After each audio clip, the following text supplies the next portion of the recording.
A man changes his Wi-Fi password, and his neighbor calls 911 on him, but when the cops arrive, they uncover something far more disturbing. Darius Coleman wasn't the kind of man who liked unnecessary attention. He worked from home, kept his yard neat, and only ever spoke to his neighbors when necessary. For the most part, people left him alone, which was exactly how he liked it. That was until one simple decision put him under a microscope. It all started on a Thursday afternoon in Crestwood, Missouri. Darius had just wrapped up a long morning of work and decided to take a break by checking his internet speed. Lately, his Wi-Fi had been acting up slower than usual, buffering on video calls, lagging when he streamed music. At first, he thought it was just his provider being unreliable, but something didn't sit right with him, so he dug a little deeper, opening up his router settings on his phone. He noticed a device connected to his network that didn't recognize the name wasn't just random numbers and letters. It looked like someone had intentionally labeled it Crestwood E01. That was weird. Darius lived alone. He didn't have multiple devices connected to his Wi-Fi beyond his phone, laptop, and TV. He wasn't the type to lend out his password either, so who was using his internet annoyed? He decided to kick every unknown device off the network and reset his password. He stepped outside for a stronger signal, leaning against the side of his house while typing in the new credentials, and that's when Melanie Foster saw him from her kitchen window. She spotted Darius standing in his driveway, staring at his phone, his fingers moving quickly across the screen to her. It looked suspicious. She had never trusted him, not for any real reason, but because he never seemed interested in being part of the neighborhood. He didn't come to block parties. He barely spoke to anyone, and now here he was standing outside, messing with something on his phone. Her mind jumped to the worst conclusion: he was hacking. She didn't know what or why, but she felt it in her gut. Something wasn't right before she could talk herself out of it. She grabbed her phone and dialed 911. Yes, I need to report something suspicious. My neighbor, he's outside doing something with his phone. I don't know what it is, but it looks off. Can you send someone to check it out? The dispatcher asked a few questions, but Melanie didn't have real answers. She just kept repeating the same thing. He's up to something. I just know it.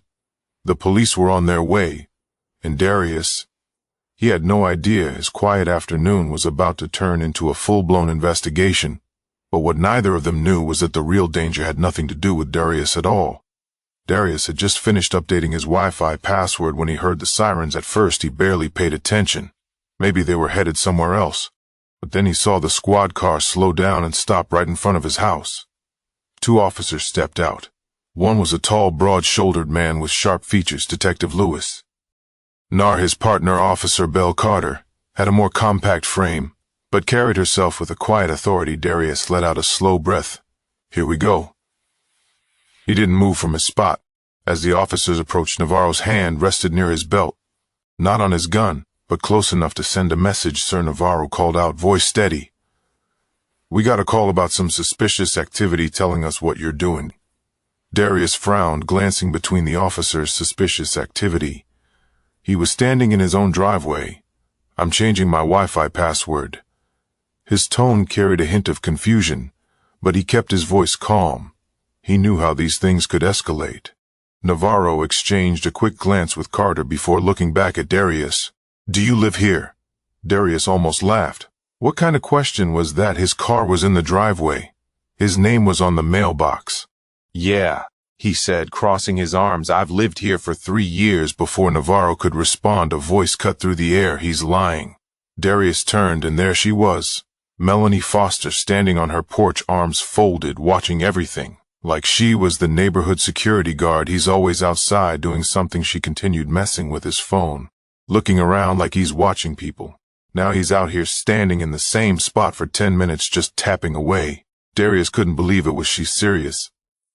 I was on my router settings, he said flatly, because someone I don't know has been using my Wi-Fi. Melanie scoffed. Oh, sure. And I'm supposed to believe that Navarro Ned to her. Ma'am, do you have any evidence that Mr. Coleman has done something illegal? Melanie hesitated because of course she didn't. She just had a bad feeling. I don't know, she admitted. I just think you should check. Navarro exhaled, his patience thinning. He turned back to Darius. Sir, would you mind if we take a quick look at your router settings just to clear this up? Darius clenched his jaw. He shouldn't have to prove anything, but he also knew how these situations could spiral out of control. Fine, he muttered, unlocking his phone and pulling up the settings here. Take a look. Navarro leaned in, eyes scanning the list of connected devices, and that's when his expression changed, because there it was, Crestwood I-01, who owns that device. Navarro asked. Darius shook his head. Not me.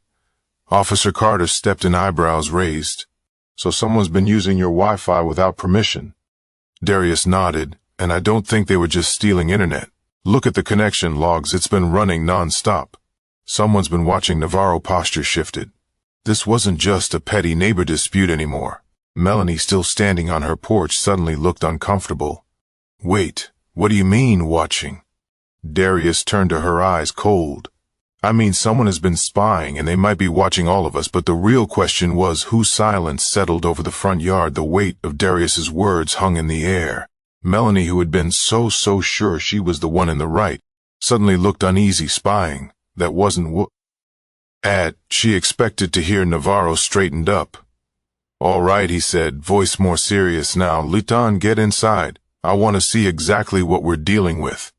Darius didn't argue. He led the officers into his house, his frustration simmering just below the surface. He hadn't done anything wrong yet. Here he was, being treated like a suspect in his own home. Melanie hesitated before following. She wasn't sure why, but something told her she needed to hear this. Once inside, Darius placed his phone on the dining table and mirrored the router settings onto his laptop screen. The device list appeared there. It was again Crestwood I-01, still connected, still active. Officer Carter leaned in, scanning the details. Can you see what kind of device this is? Darius clicked around, his fingers moving fast. I can't tell exactly, but he opened the activity logs and froze. Navarro noticed the shift in his face. What is it? Darius's throat went dry. It's been accessing camera feeds. The room went dead. Quiet. Melanie blinked. I don't understand what camera feeds. Darius's fingers hovered over the keyboard. Mine. He turned the laptop around. My home security cameras. Someone's been logging in and watching my live feeds. Carter's expression tightened. You're saying someone has been spying on you through your own security system? Darius exhaled sharply. That's exactly what I'm saying, but then his stomach dropped because the more he scrolled, the more he realized it wasn't just his cameras. His system had flagged multiple IP addresses. Some of them belonged to his network, but others, different homes. Oh, this is bad, Darius murmured. Navarro leaned closer. What do you mean? Darius tapped the screen. Whoever this is, they're not just watching me, they're watching other people in the neighborhood. Melanie took a step back, shaking her head. No, that can't be right. Darius turned to her. You sure about that? He clicked another log. A new feed opened. A dimly lit hallway appeared, then a living room, then a bedroom. Melanie gasped. Wait, that's Darius. Didn't even have to ask. He recognized it immediately. It was her house. She stumbled backward, pressing a hand to her mouth. Navarro's voice was sharp. How the hell is this happening? Darius gritted his teeth. If I had to guess, someone in the neighborhood set up a fake network, a Wi-Fi signal that looks like a normal connection. People unknowingly connect to it, and once they do, their devices get compromised. Carter's face darkened. You mean a man-in-the-middle attack? Darius nodded. Exactly. Melon's voice shook. So you're saying someone's been what? Watching me. My family. Darius's eyes didn't leave hers. That's exactly what I'm saying. She sank into a chair, her hands trembling. Oh my God, Navarro, jaw tightened. All right, we need to figure out who's behind this and fast, but what none of them knew was that the person responsible was a lot closer than they thought. Detective. Navarro wasted no time. He pulled out his radio and called in for cybercrime support. This is bigger than we thought, he muttered to Officer Carter. If someone's running a surveillance network, They're not just invading privacy. They're committing a felony, Carter nodded, her expression serious. And if we don't stop them now, who knows how far they've already gone. Darius, still seated at his laptop, was already digging deeper. He wasn't a hacker, but he knew enough about network security to trace where the data was being sent. He opened the IP logs and froze. Wait, this can't be right. Navarro looked up, but Darius turned the laptop screen so they could see the data isn't going to some random server. It's being sent to an address right here in the neighborhood. Melanie's eyes widened. You mean someone close by is behind this? Darius nodded. It's coming from a house just a few doors down. Navarro's expression darkened. Can you pinpoint exactly which one Darius worked? Fast cross-referencing connection, timestamps, with signal strength within minutes. He had a match. His stomach dropped. He recognized the address. Melanie did too. No, she whispered, shaking her head. That's Darius, cut her off, voice cold. That's Brandon's house. Brandon Foster, Melon's own nephew, a 22-year-old college student who had moved in with her a few months ago. He was quiet, always on his computer, barely socialized. Now suddenly things were making a whole lot of sense. Melanie's face went pale. No, that doesn't make any sense. Brandon isn't, he wouldn't. Carter stepped in. We need to talk to him. Now Melanie hesitated. She didn't want to believe, but deep down something in her gut told her it was true. I'll take you to him, she murmured. Darius stood. I'm coming too. Navarro gave him a sharp look. No, you stay here. Let us handle this. Darius clenched his jaw. He hated sitting back when he was the one who uncovered everything. But he also knew pushing back wouldn't help. Fine, he muttered. But you'd better get the truth out of him. But the truth, it was even worse than they imagined. Melanie's hands shook as she led Navarro and Carter down the street to her house. Every step felt heavier than the last. Brandon, the kid she had taken and the one she helped through school. It couldn't be him, and yet deep down a voice in her head whispered, what if it is? She opened the front door, calling out, Brandon, can you come downstairs for a minute? No answer. Navarro exchanged a look with Carter before stepping inside. We're going up. Melanie didn't argue. She just wrapped her arms around herself, her breath unsteady. They climbed the stairs, reaching Brandon's bedroom door. It was shh. No sounds inside. Navarro knocked hard. Brandon, this is the police. We need to talk. Still nothing. Then the sound of movement, a chair scraping, footsteps. Carter's hand hovered over her gun. Open the door now. Slowly the knob turned. The door creaked open, revealing Brandon Foster. He looked startled, nervous eyes darting between Navarro, Carter, and his aunt. His hands fidgeted at his sides. What going on? He asked, voice tight. Navarro studied him. We have reason to believe you have been accessing private security cameras in the neighborhood you want to explore. In that, Brandon's face barely flinched, but his fingers curled slightly like he was gripping something invisible. What? That's crazy, he scoffed. I don't know what you're talking about. Carter wasn't buying it. Mind if we check your laptop? His jaw tightened.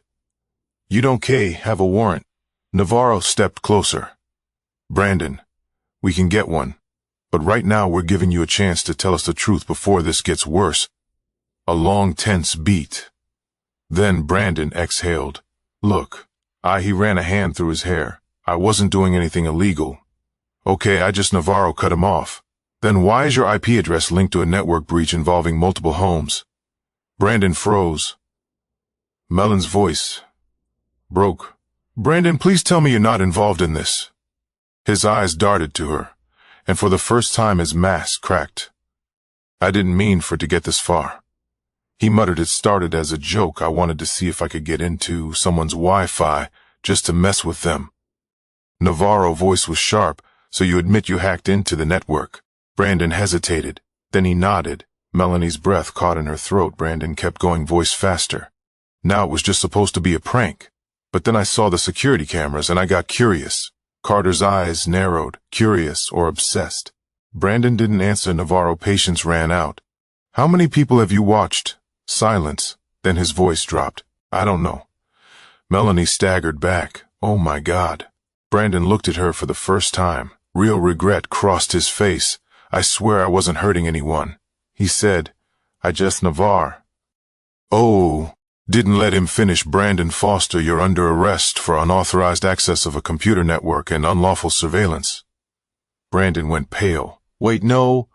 Carter was already pulling out her cuffs. Melanie turned away, covering her face, as tears welled in her eyes. Darius had been right all along, and the worst part, she had called the cops on him, when the real danger had been inside her house the whole time. But this wasn't over yet. Brandon didn't resist. He stood there, wrists bound in cuffs, staring at the floor, as Navarro read him his rights. It was over. Melanie's breath was shaky. She couldn't even look at him. This was her nephew. The boys she had taken in Fed supported, and he had been violating the privacy of their entire neighborhood. Navarro guided Brandon toward the door, but before stepping out he turned to Darius, who had been watching from the sidewalk. You were right, Navarro admitted. If you hadn't caught this, we might have never known. Darius didn't say anything at first. He just let out a slow breath, looking between Brandon and Melanie. Then finally he spoke. You know what's crazy? His voice was calm, but the weight behind it was unmistakable. I was out here minding my business, changing my own Wi-Fi password, and yet somehow I was the one who got the cops called on me. Melanie flinched. She had no defense because there was none. I was wrong, she murmured. I made an assumption, and it was completely unfair. Darius let that sit in the air for a moment. Then, shaking his head, he turned toward Hi. House. I don't need an apology, he said over his shoulder. Just do better. And with that, he went inside. Navarro and Carter exchanged a look before leading Brandon toward the patrol car. Melanie stayed behind, standing alone in the middle of the street. The truth had been right in front of her all along, but she had been too busy looking at the wrong person, and that mistake, it would haunt her for a long, long, long time. Assumptions have consequences. Jumping to conclusions based on bias or paranoia can ruin innocent people's lives, while the real danger goes unchecked, instead of making judgments without evidence. Take a step back.